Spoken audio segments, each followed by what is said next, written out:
Марк є добрим другом, людиною, яка багато підтримує і допомагає Україні, експертом в великій частині безпекових різних ситуацій, має великий досвід, людина, яка знає дуже багато мов. Марко, ти людина, яка може показати для нашої молоді, як бути фаховим, компетентним, ділитися своїми знаннями. Я так розумію, що ми частково є присутніми у вашому інституті у Києві. Молодь вже знає, що буде мати можливість долучитися, як буде така нагода, нашій парламентській асамблеї вже у Києві відвідати з екскурсією, на яку нас радо запросили. Тут молодь присутня, те, що ми маємо попередньо зазначено з реєстрації, це 50 вузів України, попередній відбір з 230 осіб. Зараз доєднано у нас в чаті є 79, плюс-мінус ми виходимо на сотню осіб, яка бере участь постійно.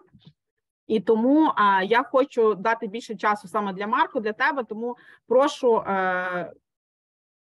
перше представлення, воно буде англійською мовою. Дякую за можливість зараз бути разом з нами.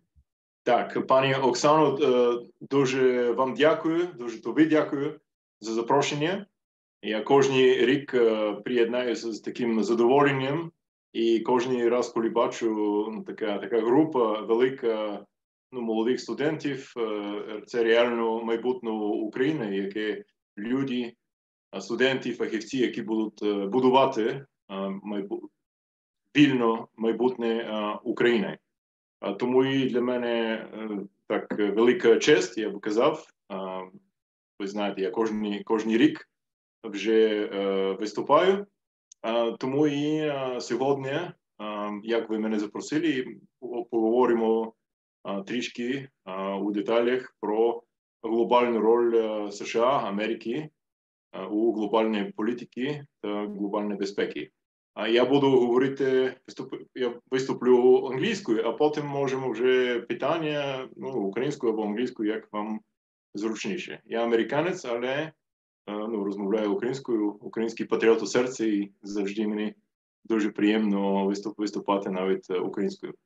Так, я вибачив, що так запізнився, було інтерв'ю з Newsweek в останньому моменті, і, на жаль, через 55 хвилин розпочинається інтерв'ю з Апостроф ТВ, тому і десь там 20 хвилин, як говорили, і потім вже десь півгодинку питання, так, Оксана? Добре. Колеги, дякую знову, вітаю із Східної Європи. І сьогодні, so today we're going to talk, as I mentioned, about America's role in global security. I know that it's a very complex topic. It has so many details. It has so many trends, especially intellectual ones. So obviously there's theoretical and also practical elements of this equation, so to speak. So I would like to kind of first describe to you how I see the evolution of American foreign policy, the evolution of America's role in global politics and global security. So kind of like the title of this talk would be from the unipolar moment, that is the moment of unipolarity when there was only one pole, to the alliance of democracies. I know also that you will probably be asking me many questions about the current situation, so the aid, the military aid, political support, financial support on the part of the U.S. So maybe we'll leave this a little bit, to cover more in detail during the Q&A session. But first, I'd like to kind of describe to you, present to you this trend, this intellectual and political trend that America went through actually, over the course of its existence. So since its very beginning, so since 1776, I can say, there have been two major foreign policy trends within, America's kind of self-perceived role in the world. That was the isolationism versus interventionism. So on the one hand, you had diplomats, politicians, also intellectuals, who would say that, well, America is a unique political entity. We should stand far away and keep ourselves, really unallied and unentangled in European politics. Can you hear me? Yeah. Okay. All right. And then there's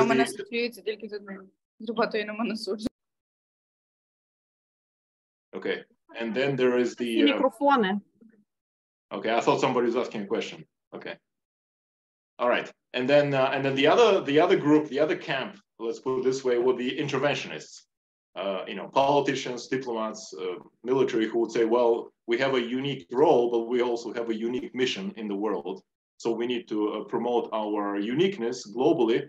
And not only this, but we also need to help other nations get to this level, to become democratic, to get rid of the dictatorships, to protect themselves from the influence of empires, European and others, or from malign actors.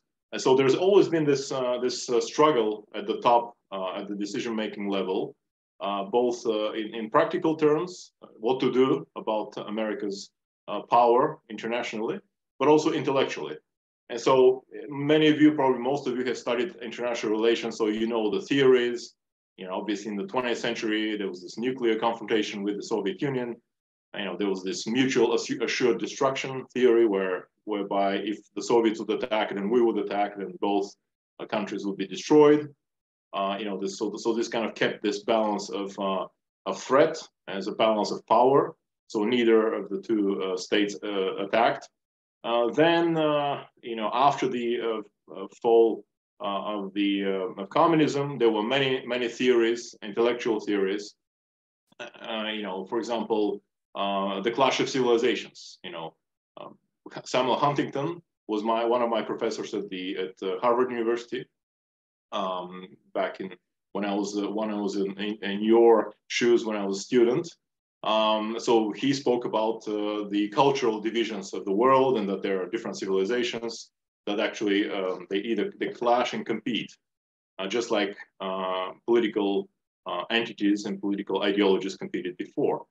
And then Joseph Nye, another one of my professors at the Kennedy School of Government, he invented the term soft power and then smart power. So how America can actually not only use its military, the hard power, but also use its attractiveness, its values, the attractiveness of its system, its culture, its economic aid as a tool to actually attract other countries and other nations, and not necessarily use only a military means. Then, of course, there was the famous theory about the end of history.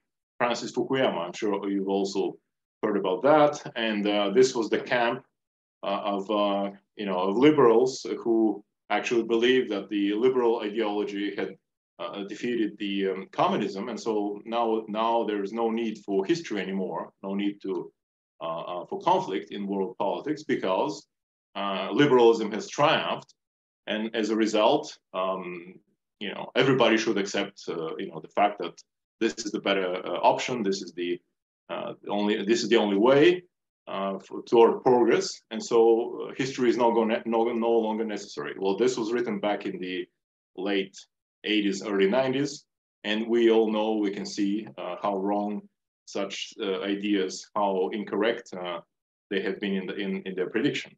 Then again, there were two theories that I want to focus on, not so much on the theoretical portion of those ideas, but more on their practical implementation. So one is the hegemonic stability theory, the idea that the international system really needs a strong actor, that is the strongest actor, the number one player, the top dog, if you want to call it this way, if I want to use this American term. We need a hegemon, which actually is a benign hegemon, that is, America, that is well-intended. And so America is kind of like it's not like the master within a system. It doesn't tell other countries what to do. But when there is a crisis, when there is a problem, for example, wars, terrorism, conflicts in certain regions, then the other countries come to seek America's help, including military help, and also the authority of America, the power of the U.S. Globally kind of tends to prevent the bad actors from acting, from aggression, tries to dissuade them, contain them. So this is kind of this theory of hegemonic stability. If you have a strong, stable hegemon, that will stabilize the system. And then there is another theory of which I'm sure you have heard. It's the democratic peace theory. It's pretty much the idea that democracies do not fight each other. So if you actually spread democracy around the globe, you would have a society, an international community of like-minded states that are all adhere to those democratic standards. So instead of fighting each other, they would, just like the European Union, get together and discuss their differences in a democratic way. So, to put it very simply.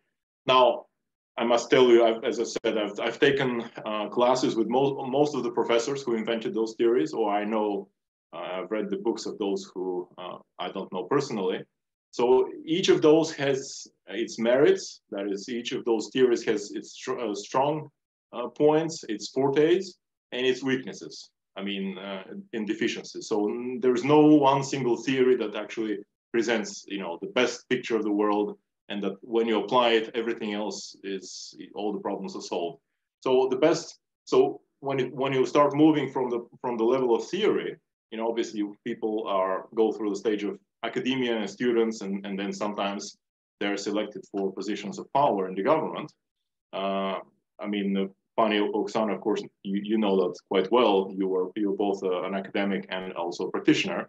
So at some point you have to move from this theoretical level and then start applying some of those conceptual constructs. And then what do? Do you become an isolationist if you're an American politician, or do you become an interventionist? So let's see how it goes.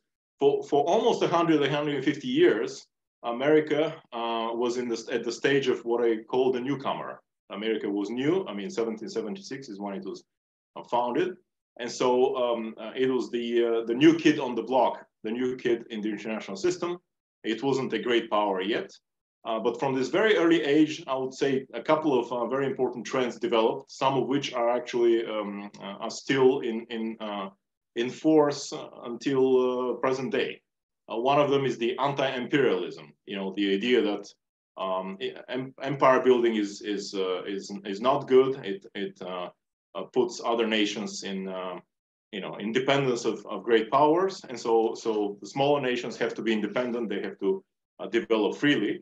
The so-called Monroe Doctrine, which postulated in 1820 that the American continent, that is North and South America, they have to be free from the imperial domination of the European powers, first Spain and then Britain, France, and others. So America has consistently been this anti-imperialist power. Then linked to this is the equal treatment of nations. Once upon a time, America was a smaller nation, and it was in our interest to have all nations have equal rights. This Westphalian system where every nation, regardless of how big or small it is sovereign.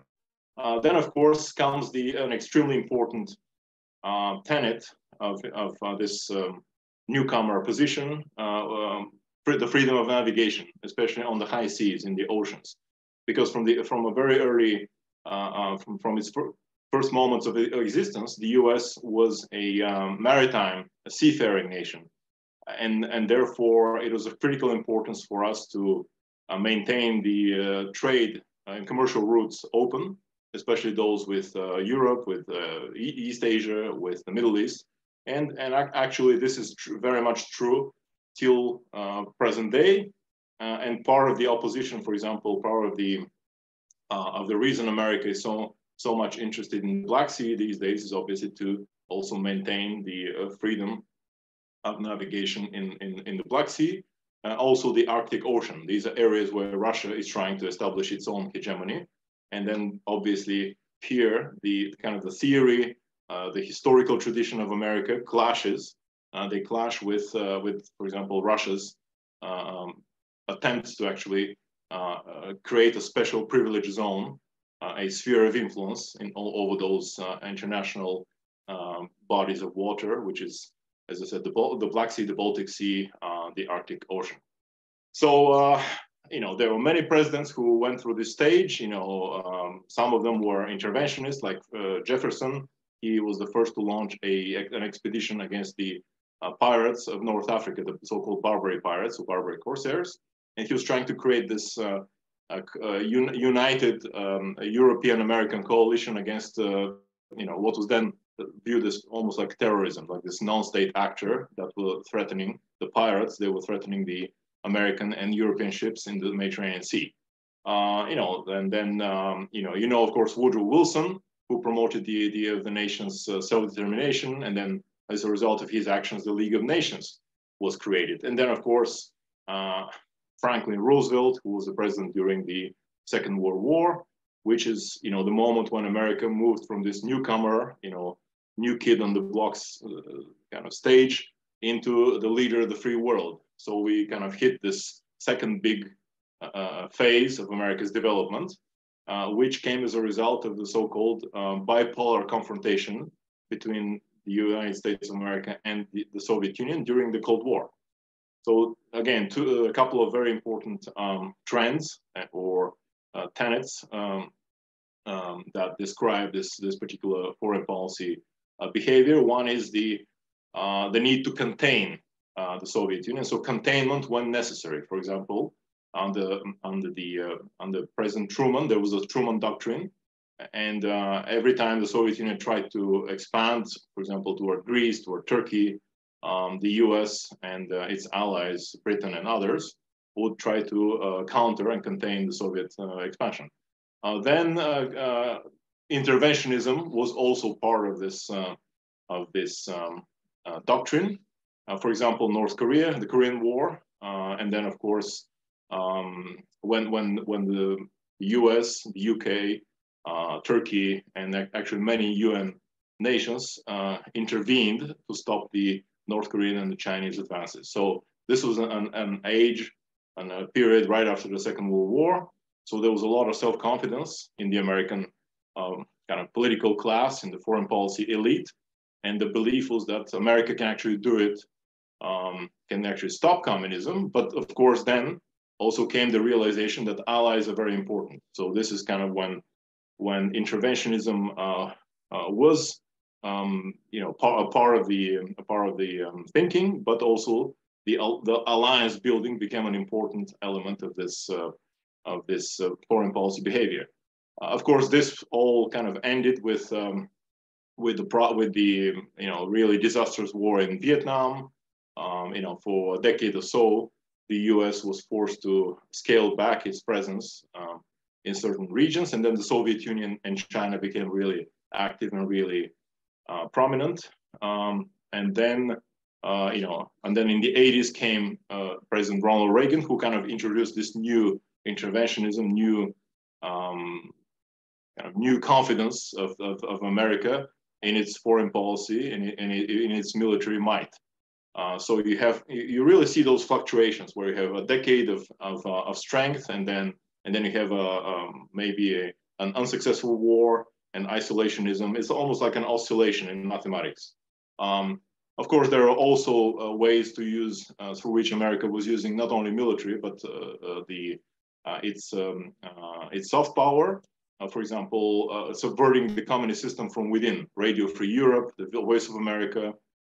As you know, there were ways to penetrate the Soviet system and show the people, including obviously the people in Ukraine, but also the Baltic states and the Eastern European nations, Poland, that communism was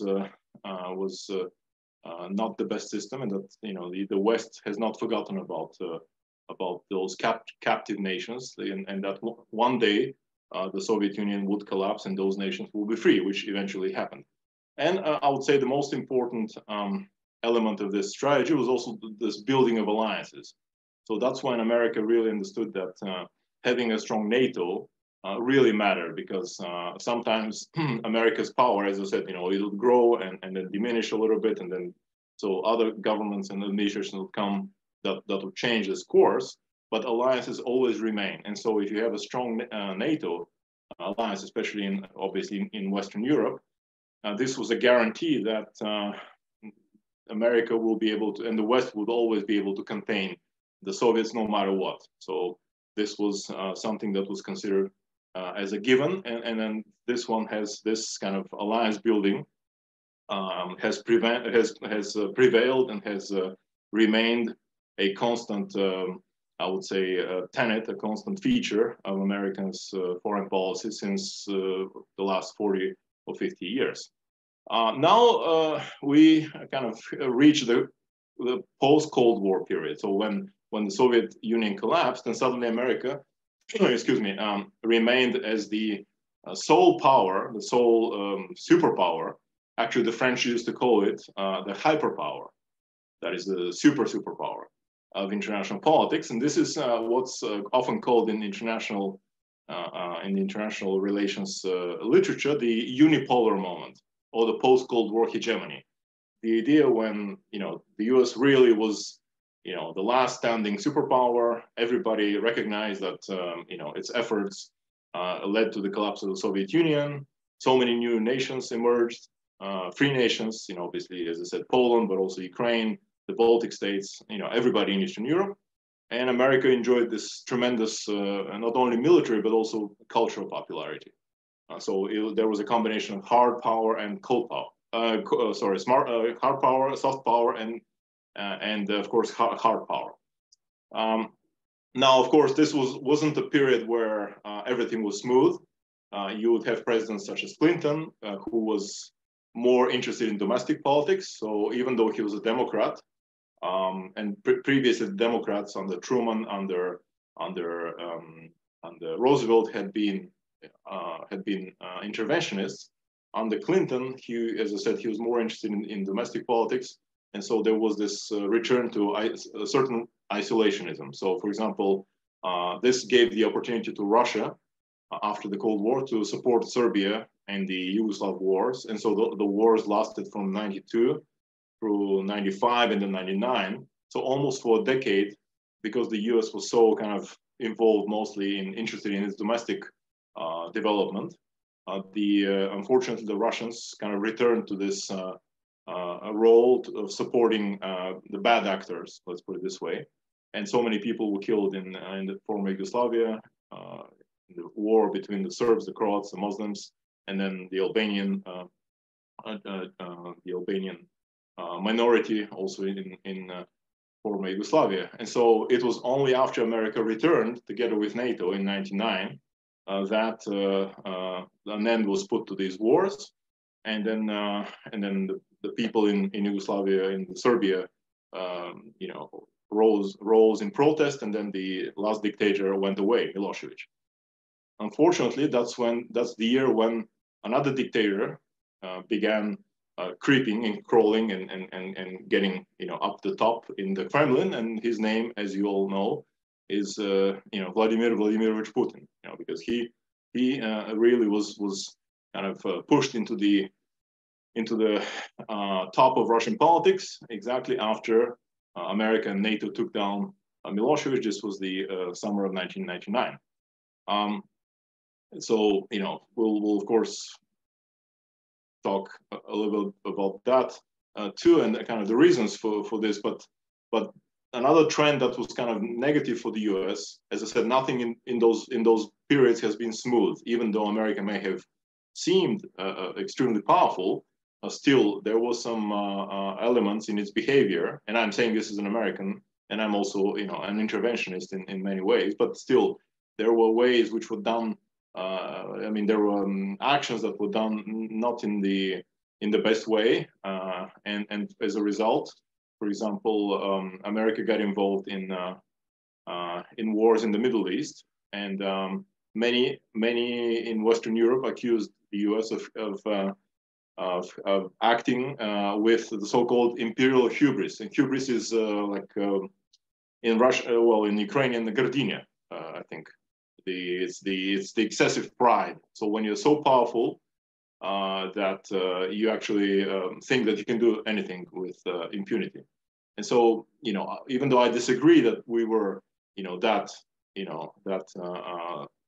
we were acting on, in this way, but many would say, well, you were so powerful, you actually, you tend to disregard your allies. So many of the European allies actually, back then were a bit alienated.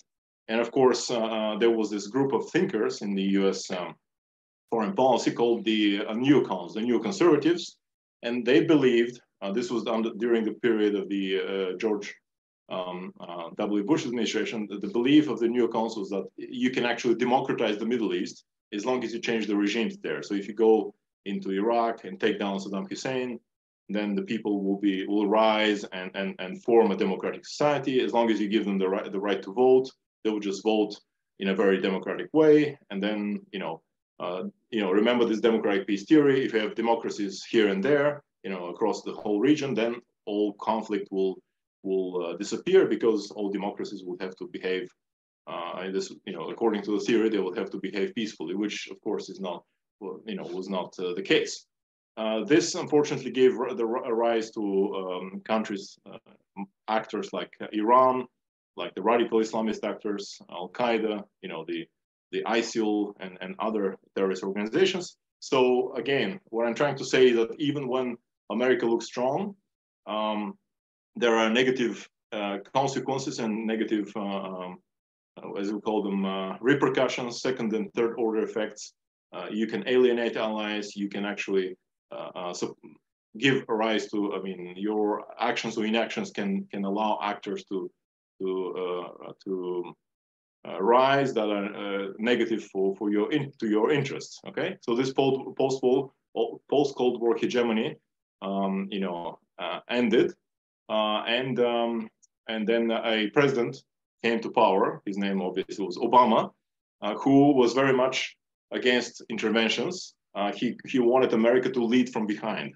This was the quote that he used: "Leading from behind." The end of the interventionist stage for about 8 years.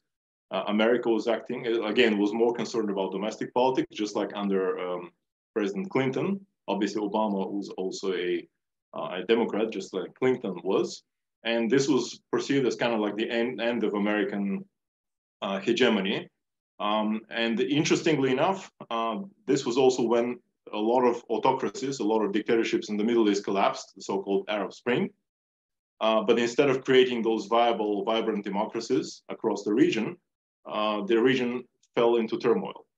And so, unfortunately, the theory that democratic peace, democracies bring only peace, at least when it comes to regions in the Middle East where you don't have stable state systems, where you have traditional systems, you don't have the rule of law, you don't have the traditions of democracy. Unfortunately, when democracy is imposed from the top, it doesn't really work. And so it actually quite often brings chaos, which allowed the Russian propaganda in those days, so 10, 15 years ago, to actually claim that America is intentionally destabilizing those regions in order to create chaos and to hurt the interests of those countries and of Russia, which exactly is what the Russian propaganda is saying to this day about Ukraine, and of course about the Maidan and the Revolution of Dignity, is that this is some kind of an American conspiracy that was paid by, as Putin said, by the CIA, by the State Department, that supposedly, the US gave $5 billion to pay all those people who were protesting. This is all seen as some kind of a conspiracy. Of course, this is ridiculous. We know that, but the origin of this is, also failures on the part of the US to actually introduce democracy in another region, and then the Russian propaganda very skillfully used that. Then comes, kind of like the disaster of Trump's presidency. I call this America the captive. When you're a hostage. When Trump had these delusions of grandeur that he's really a great leader and that he's going to make America great again, but at the same time, excuse me, he was pulling from from various, for example, from the Germany, from America's commitment to Europe, and was acting speaking in an isolationist way, which was great for Russia and for Putin. And in many ways, Putin had an influence over Trump. It's a different topic. We can cover it later, or I'm sure you know some about these suspicions, but the point that I'm making is that unfortunately, after the kind of isolationism of Obama, then came this really negative trend under Trump, which also alienated even more European allies, within the EU, and gave rise to China, Russia, of course, and Iran. And now, to kind of conclude this long historical list of kind of developments under President Biden, we see what I would call a slow return at the helm. The helm is where you control the ship, on the high seas. So at the helm, you have an America which has finally, slowly but surely, I think, has returned to its traditional historical role as really the leader. Back in the day, it was called the leader of the free world during the Cold War. Now we have this new term, the alliance of democracies. And of course, a lot of it is due to the fact that Russia's aggressive war against Ukraine was launched last year. It was, and it still is, extremely brutal, unjust. It's terrible and terrifying.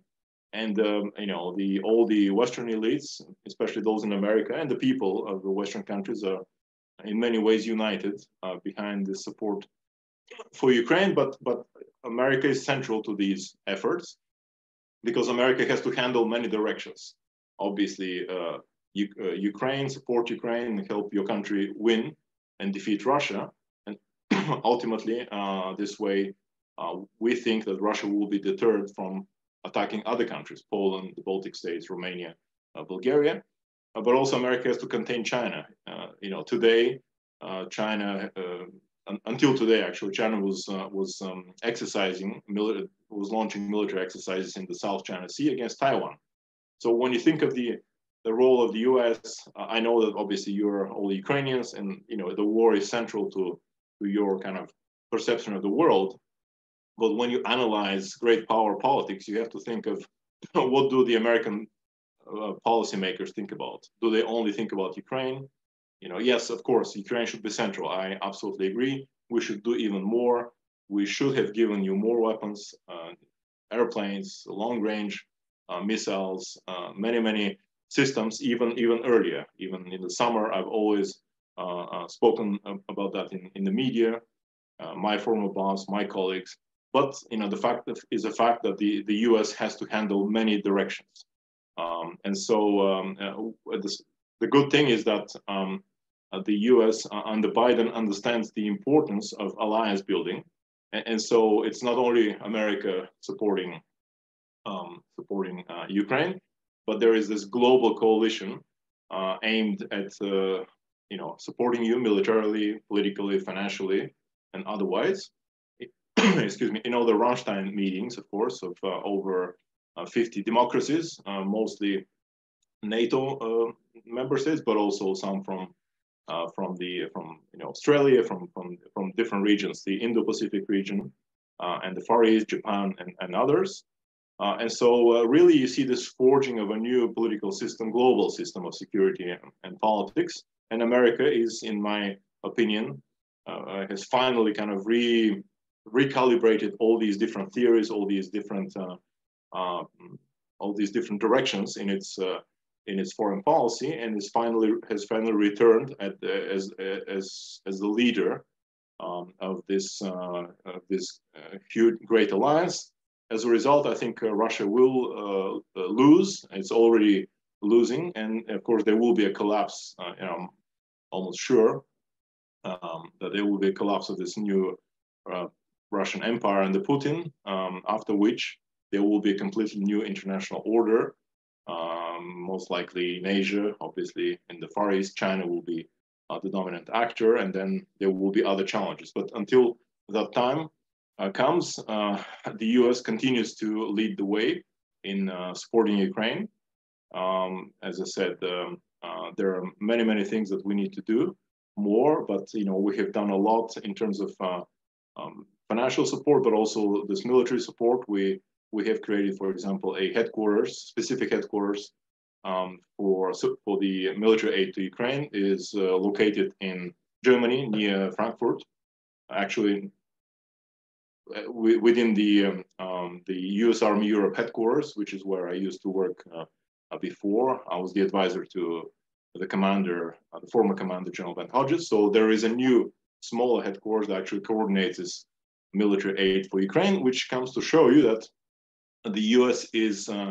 has entered this game for the long run. So it's not some kind of a short-term temporary thing, excuse me, but it's actually there to coordinate not only the aid, but I want to make this point that until Ukraine is accepted into NATO, I mean, it could be hopefully quicker and shorter period, hopefully a couple of years, but we don't know yet. It could be 5 years. Regardless of the number of years, this interim period will be managed exactly by such organizations. This headquarters that controls the military aid and other institutions that will be built both by the US and within the EU. These will be the institutions helping Ukraine to reform and helping Ukraine adjust and adopt all the political, economic, and the military standards, so it becomes a member of NATO and then ideally of the European Union. And so, I'd like to conclude with this: that throughout this long history, America has made many great things, has achieved great victories, but also has made many mistakes. The good thing is that the American system is self-learning. It's like a self-learning mechanism, if you will. Sometimes we repeat the mistakes, but more often than not, we actually learn from those. And so currently we have this kind of combination of, I think, most of the best trends that I delineated, that I described over the last, 2.5 centuries. And with this, the US, as I said, is committed, especially under this administration. Of course, we'll see who comes to power afterwards, whether it'll, hopefully it won't be Trump again, it'll be a disaster. Even if it's a Republican, hopefully it'll be a person who is pro-alliance, pro-Ukrainian, and so we shouldn't worry, I think, about the continuation of our support for Ukraine. I think we have about 15 or 20 minutes for questions. I know I spoke a lot, but we had a lot to cover, a lot of ground. So with this, yeah, I see almost 10 hands up. Okay. Пані Оксана, ви будете, або я буду вибирати? Так, ви можете вибирати, Марку, відразу, щоб по черзі встигнути. Ну, дивіться, я бачу Катерина Опейда, Катерина Стрілець, Лена, Андрій, просто я так, як вас бачу на екрані у себе.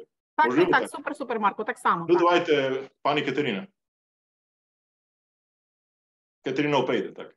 Dear Mr. Mark, it's very valuable to hear you today. Thank you for such an informative lecture. It was the most interesting lecture which I have ever had. Really? So, okay. Yes. And I have one question. You said that democracy is one of the most important things in our world. And in your opinion, how we can spread democracy in our world and in what ways? And previously, thanks for your answer. Okay. I will tell you immediately, I'll repeat myself a little bit, but we tried to spread democracy in the Middle East and it didn't work. So democracy spreads when societies are ready for it. Just like your society, the Ukrainian nation, the Ukrainian people they are absolutely ready for democracy, and that's why you organize. I mean, there was the Maidan movement and this pro-democracy, pro-Western movement, not because somebody paid or somebody told you to do this, but because democracy in Ukraine is organic. It's part of your society. It's part of the mentality of the people. And so, unfortunately, sometimes it takes a lot of time. And so, for example, let's say after the war, let's say we need to change Belarus, right? I mean, it'll be great to have Belarus as an ally to remove Lukashenko, right? But is it automatic? Can we do it like, okay, we just remove Lukashenko, he dies, and then suddenly Belarus becomes a democracy? Most probably not. So then it'll be your role a country that knows Belarus, for example, that you're close to, in some way to that nation. So you can actually help them also with the help of the European Union to teach them, to tell them about your experience. So it's a long and arduous, like it goes up and down process. And so it's not straightforward. It's, success is not guaranteed, unfortunately. And there are many bad actors like Russia who are trying to reverse this democratic process. So it's going to be a long struggle. I will not tell you that it's going to be a very easy, very sweet, very quick. You have to prepare yourselves that in your career for the next, 50 years, you're all, young and energetic and enthusiastic, but for the next half a century, after you defeat Russia, imagine if Russia collapses in 10 different entities. And then what are we going to do with those? One will be a dictatorship, the other will be some kind of a mafia state, the other will be quasi-democratic. You will be leading the way for the West to try to help democratize, because the other way is just to seal them off, to isolate them like some kind of a cancer, seal them off and keep them behind this iron curtain. That's the other way. So yeah, unfortunately, there is no silver bullet, like this silver bullet that kills the vampires. There's no single answer to this. It's just all the lessons that you have learned. You have to help the Europeans and the Western and us also in not so much spreading, but like helping other nations achieve this democracy on their own. So I hope this gives you some answer. Thank you so much. Okay, thank you. Katerina Strelets?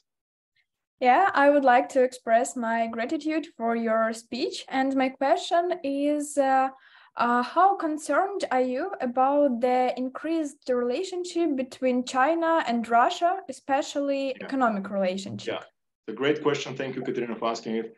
I'm very much concerned. Why? Because for the last, 50 or 45 years, let's say almost, since 1979, China had been acting internationally as part of the international system. After, the reforms of Deng Xiaoping back in 79, China opened up to the world, right? You know that, I'm sure. And we in the West, in America, in Western Europe, everybody thought that China is interested in having the international system function the way it is, because China was producing everything for the world. It was the factory of the world. It still is in many ways. And then Europe and America were buying all these things, right? And so this was this theory of mutual economic interdependence, where on the one hand, you buy their products, they manufacture your products, and then the idea is that, well, maybe over time they will democratize, maybe they will see that the Western system is better, democracy is better. Unfortunately, it didn't work. This theory has failed. Joseph Nye was one of my professors. He kind of wrote this book in '74. Power and Interdependence. He's the creator of the soft power theory. And he's a great guy. I love him. And he's a great professor. He's still alive and teaches, but this theory did not work. I mean, because China now has an ideological president, almost like Mao back in the day.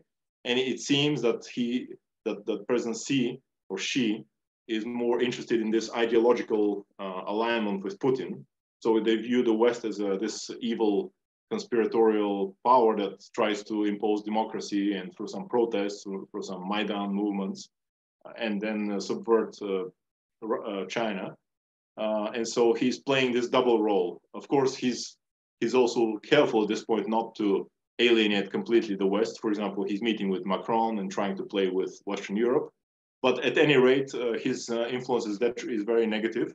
And I think we're going to have more problems in the future with this particular president as President Xi.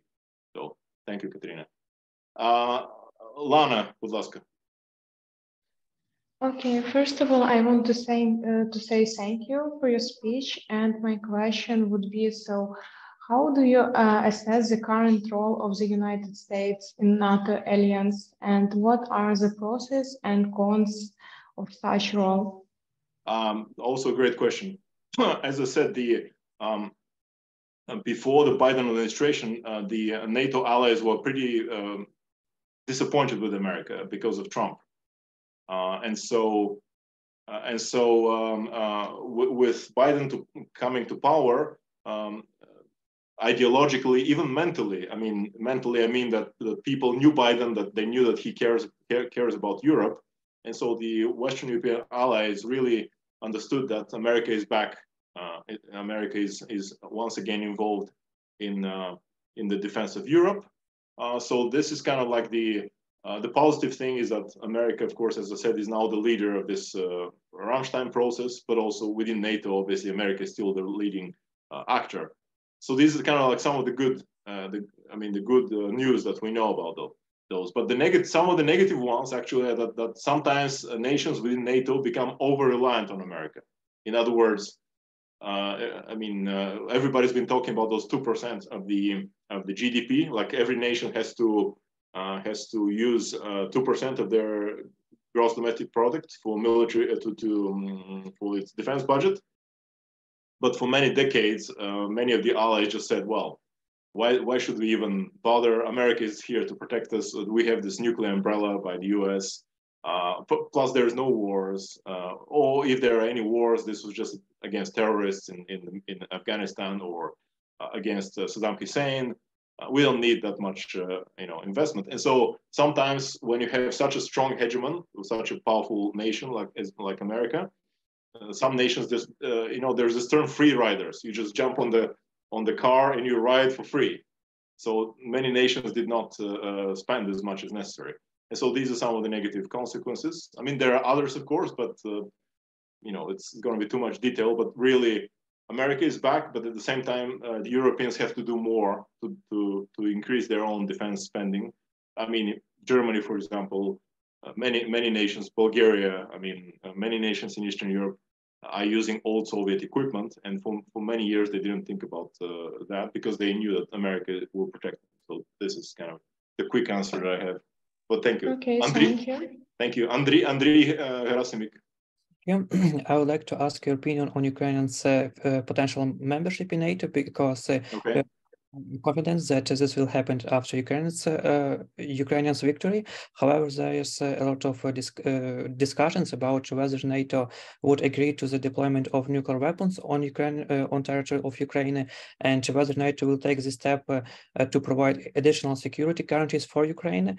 And what, in your opinion, will be the United States position on this issue? Because at the beginning of Ukraine's independence, the United States was categorically about Ukraine's nuclear status. Thank you.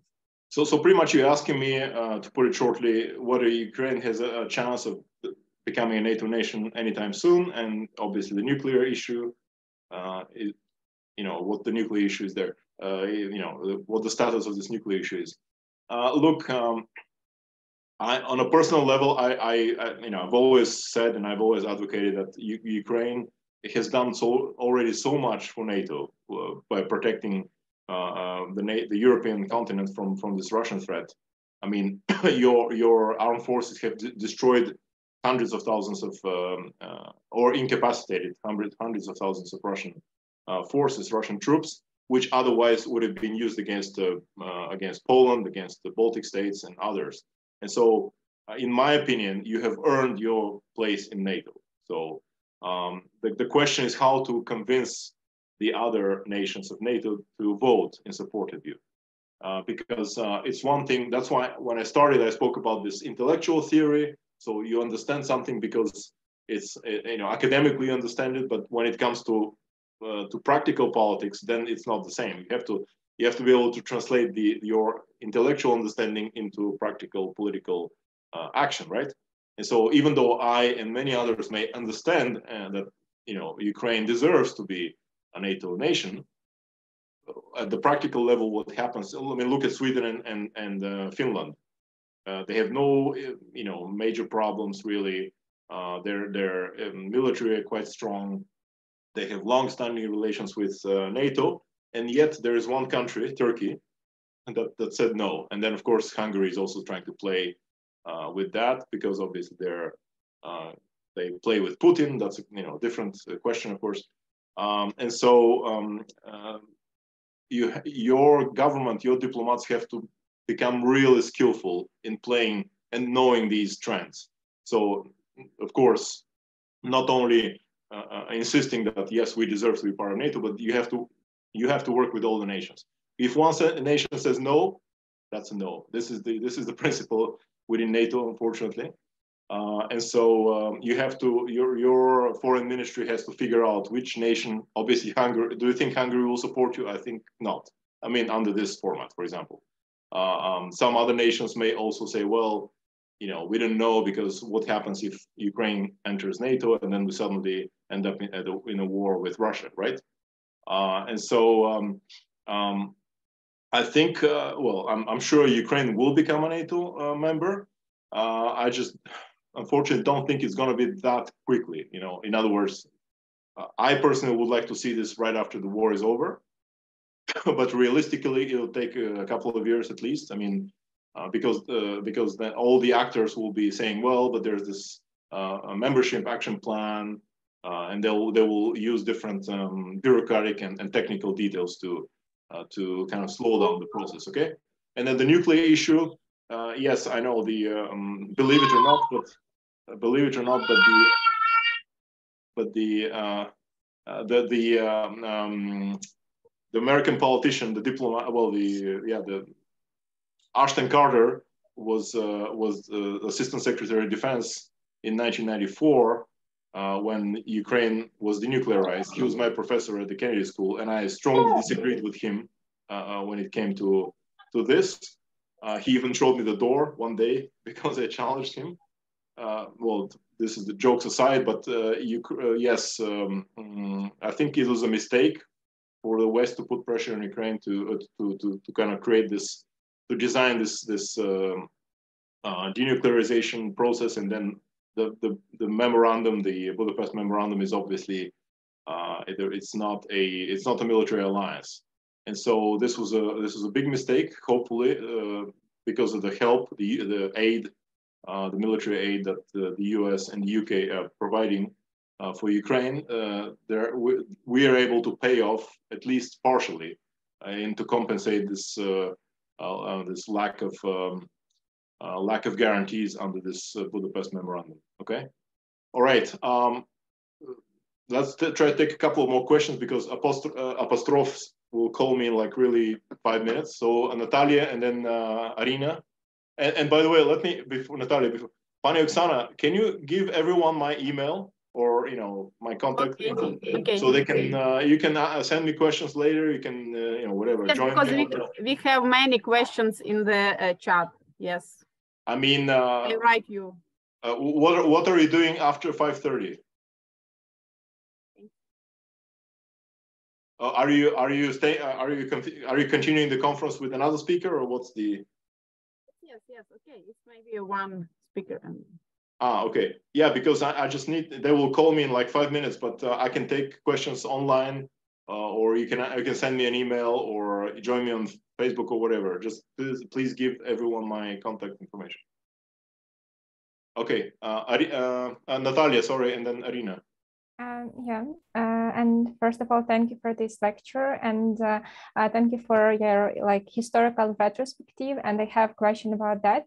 You mentioned about different theories, different regimes, and my question is, how is social democracy is developed in the USA? It is popular or not? Maybe some historical facts, and what the main pros and cons of this regime, of this theory in the USA in general.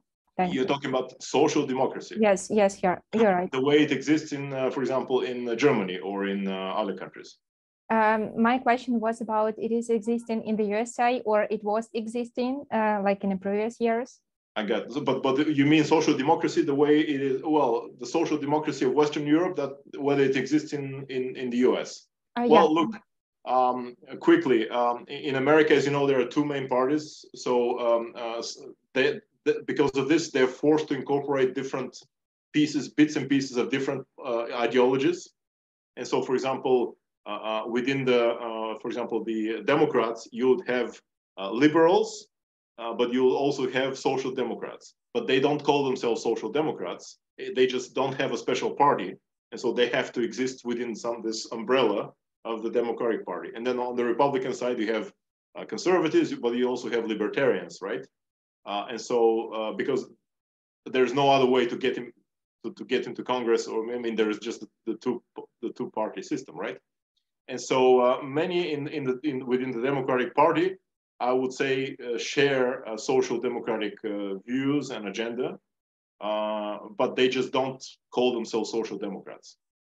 They just call themselves Democrats, and so it's kind of the idea is that you just exist within this broader camp of Democrats. But and then when you have presidential candidates, then you can see who is within which camp. Sometimes you have candidates which are on the left.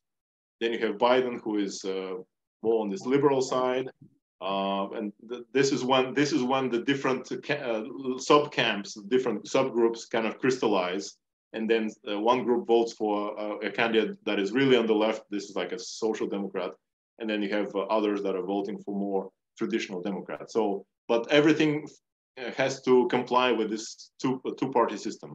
That's the I don't see an appetite for a third party in America yet. Okay, thank you so much. Thank you. Arina? Yes, thank you very much. I wanted to ask how may the policy of the US in the aspect of security change if Republicans or even Donald Trump will be again in power? Thank you. If Trump comes to power, it will be a disaster for both the US and for NATO, I would say, and also for Ukraine in many ways. Because I mean, obviously he cannot come to power on his own. That means that more than 50% of the American nation have voted for him, right? And that would mean that he has convinced, he will have convinced in the future, that is, as more of the half of the American voters to support him.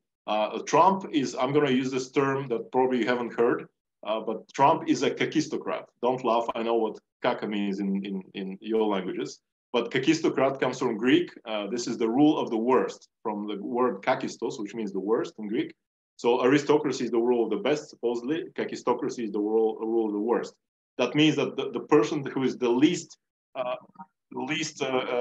appropriate to power is the one in charge. So they're calling me from apostrophe. I'm going to finish here. Again, it will be a disaster. I think the Republican Party will have enough reason to actually unite and maybe support other candidates, maybe DeSantis and Governor DeSantis. If he changes his views on Ukraine, it will be great. I know his PR director. She's very pro-Ukrainian. So let's see how it goes. Guys, I'd love to stay with you for another hour. Send me your questions online, okay? Okay, thank you so much. Okay, take care. Okay, take care. Шановне товариство, ми будемо мати можливість ще поспілкуватися з Марком, але він, ну, скажімо так, ви можете його знайти у Фейсбуку і написати йому. Я бачила, є питання, які є в чаті. Марк є у Фейсбуку. Можете, або я вам надішлю ще його емейл, на який ви зможете надіслати свої питання. Але я обіцяю вам, що, власне, ту зустріч, яка буде у Києві, ви зможете з ним продовжити дискусію. Сподіваюся, що Марк приєднається до нас на участі в КМДА, де попередньо в нас є домовленість проведення цього заходу, або безпосередньо вже на екскурсії в Американському інституті у Києві. Тому я думаю, що ми завершуємо. Дякую за сьогоднішню зустріч. Ви молодці. Круті питання. Звичайно, цікаво. Насправді. Завтра 16:00. До зустрічі. Якщо є питання. Гарного дня. Дякую. Дякуємо, до побачення. Дякуємо.